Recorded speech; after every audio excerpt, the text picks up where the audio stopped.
A massive document leak is revealing the secret financial dealings of some of the world's richest people and most powerful leaders. The so-called Pandora Papers detail the, quote, opaque financial universe where global elite shield riches from taxes, probes, and accountability. The Washington Post has joined more than 140 other news organizations to publish and analyze the trove of files. The documents were first obtained by the International Consortium of Investigative Journalists. They include nearly 12 million financial records related to more than 29,000 offshore accounts. Debbie Sensiper joins us now from Washington. She's a Pulitzer Prize-winning investigative reporter for The Washington Post. She's also the director of investigative reporting at Northwestern University's Medill School of Journalism. Debbie, great to see you. A lot to get to, but first, the Pandora Papers investigation looked at 14 cases involving current country leaders. What were some of the more significant revelations? Sure. Thanks for asking and thanks for having me. The Pandora Papers is based on secret financial records from 14 offshore providers around the world. And it exposed some 29,000 offshore accounts held by people all over the world, the global elite, millionaires and billionaires. And included in that were more than 300 public officials from 90 countries and territories. And that includes a number of high-profile people, as the Washington Post reported today. We had a story on the King of Jordan. We had have a story today on a woman who reportedly had a child with Vladimir Putin. We found world leaders in Ecuador, the Dominican Republic, all over the world, whose names turned up as in the Pandora Papers leak. Can you briefly explain how the offshore financial system works and why it's connected to criminal activity? Sure.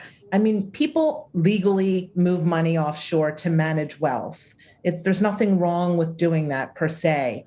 But unfortunately, a lot of people move money offshore to conceal their wealth from tax authorities, from criminal investigators, from legitimate creditors and victims that they've hurt through their business dealings or other activities. And so this offshore world is a very secret world. There's very little transparency.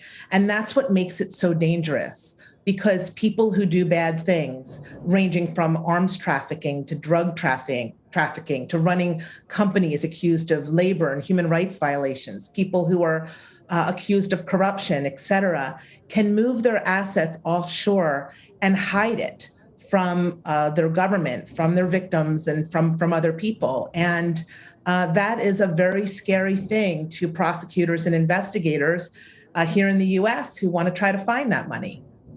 Yeah, definitely frightening. In what ways is the United States implicated in this investigation? So for years, the United States government has been very out front on an international stage condemning the traditional offshore tax havens, the places that we would all think about, islands in the Caribbean or Switzerland or other places, and really calling for tighter rules, more transparency, know your customers, do your due diligence. And what this investigation found, and what we'll be detailing in the next few days in the Washington Post and on ICIJ's website, is that there are states here in the U.S. that have become go-to destinations for foreign wealth. Places that you would never expect, like South Dakota or Alaska. They've really become international leaders. They've been soliciting offshore wealth for years through very friendly, liberal laws, and they have provided near absolute secrecy to their clients. And one of the findings of this investigation is that a number of people who have been accused, either individually or through their companies, of wrongdoing, ranging from corruption to human rights abuses, have concealed their assets here in the United States. So there really is no more offshore. It really is onshore. What do the Post and the International Consortium of Investigative Journalists hope will come from publishing reports like the Pandora Papers? Yeah. If there's one thing I learned from doing this reporting, and if there's one takeaway here, it's that this is a very secretive world.